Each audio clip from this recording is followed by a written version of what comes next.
Halo, ini adalah materi tentang proses atau hal-hal yang harus diketahui ketika kita mempersiapkan interview kerja, gitu ya.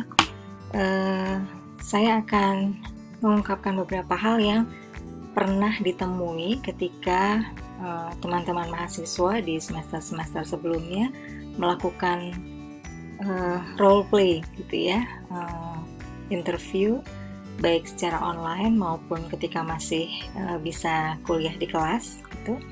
Dan ini adalah hal-hal yang ditemukan selama proses interview itu. Ini beberapa catatan yang penting ya untuk diketahui. Yang pertama dan utama itu jujur gitu ya. Jadi jangan membuat-buat jawaban yang bukan diri Anda.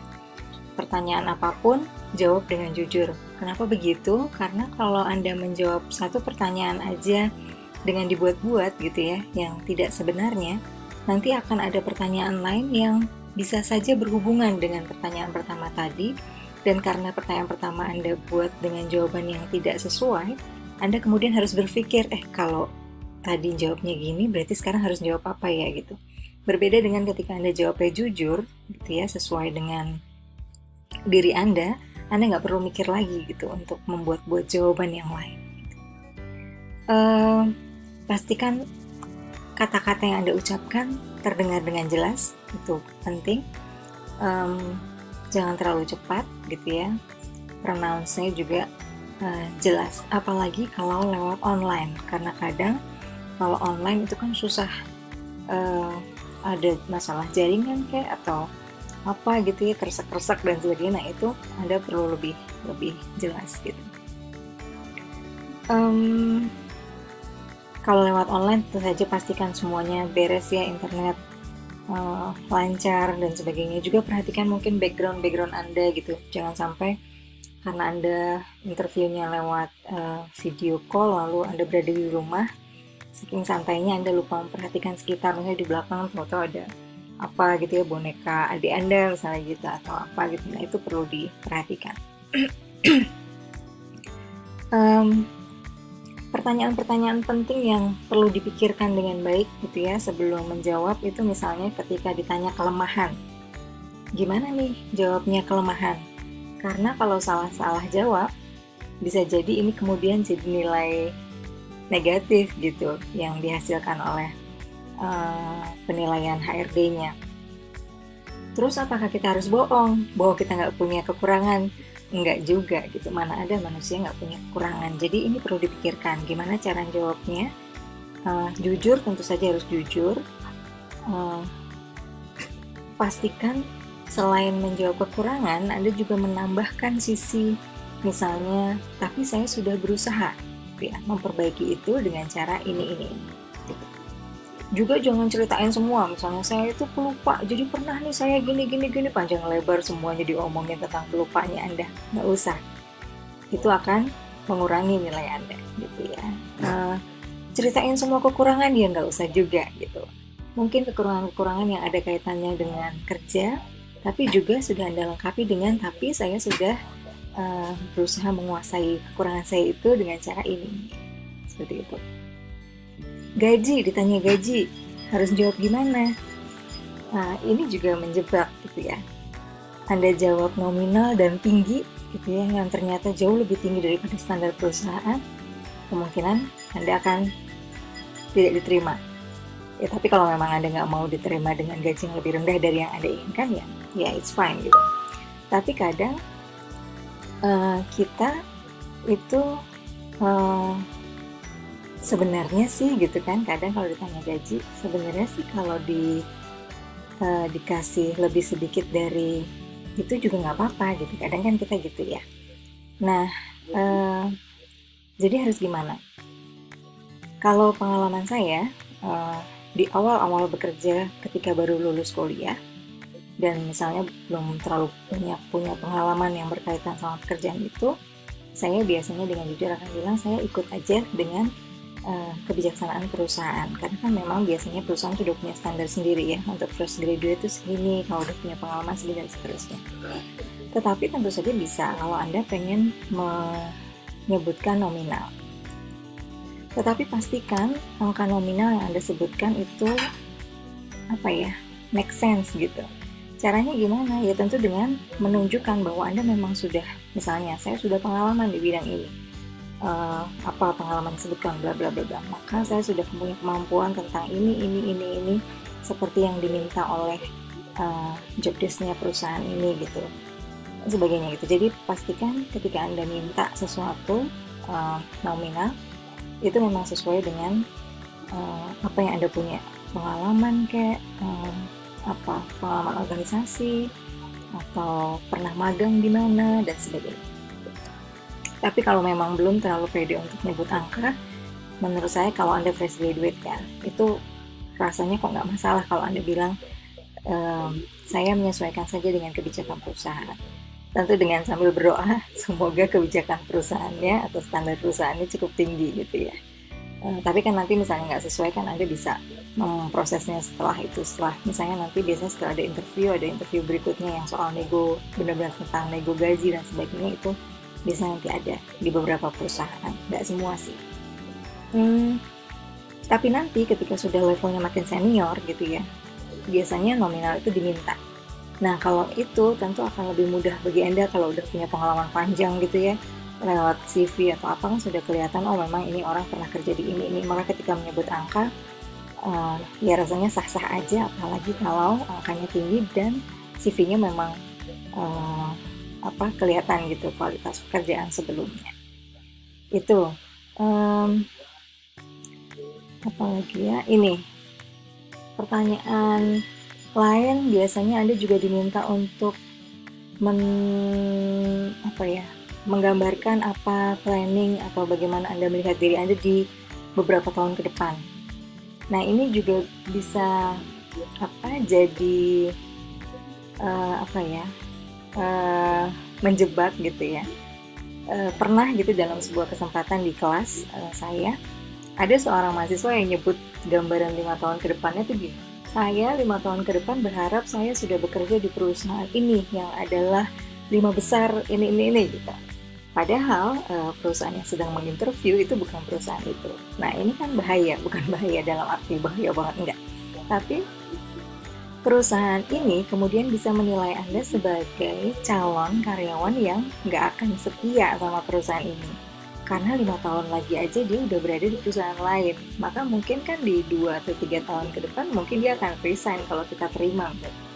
Nah itu juga akan jadi penilaian yang negatif karena proses penerimaan karyawan sendiri itu kan sudah memakan biaya ya, dari interviewnya, seleksinya, apanya, belum nanti kalau udah masuk ada training, ada segala macam. Nah itu membuang biaya perusahaan.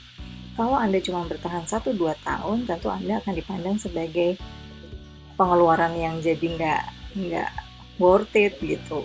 Tapi kalau Anda akan panjang, nah itu mungkin bisa diperhitungkan gitu. Jadi jawaban tentang apa yang akan Anda lakukan di beberapa tahun berikutnya itu harus hati-hati gitu. Jika mungkin pastikan Anda melibatkan juga perusahaan yang sedang Anda lamar ini gitu. Misalnya saya akan belajar tentang ini di sini sehingga di 5 tahun ke depan saya udah bisa gini. Tapi jangan sampai seolah-olah memandang perusahaan ini lebih kecil daripada mimpi Anda di 5 atau 10 tahun mendatang gitu. Terus Anda mungkin akan ditanya soal coba ceritakan siapa Anda gitu. Nah, kalau diminta cerita soal Anda, hati-hati terutama buat Anda yang suka cerita gitu. Jangan lalu panjang lebar segala macam diceritain mulai dari SMP, SMA gitu. Nggak perlu. Jadi secukupnya hal-hal yang berkaitan dengan keterampilan, pengalaman yang berkaitan sama pekerjaan ini itu yang penting gitu. Jadi jangan terus seluruh hidup Anda diceritain, karena pernah juga pengalaman di kelas saya gitu ya, ketika melakukan role play ada yang ditanya coba ceritakan siapa Anda, ceritanya panjang banget, bahkan sampai setengah jam gitu nyeritain tentang dirinya, dari pengalaman ikut lomba di mana zaman SMP, SMA gitu. Nah kalau itu nggak berkaitan dengan pekerjaan nggak perlu gitu. Detail boleh, banyak boleh yang menunjukkan kekuatan Anda, tapi jangan terlalu panjang lebar, karena kan orang juga kadang tidak terlalu suka ya dengerin cerita orang lain. Kita memang cenderung lebih suka untuk cerita tentang kita gitu. Nah itu yang harus di rem gitu, pilih-pilih mana yang mau diceritain.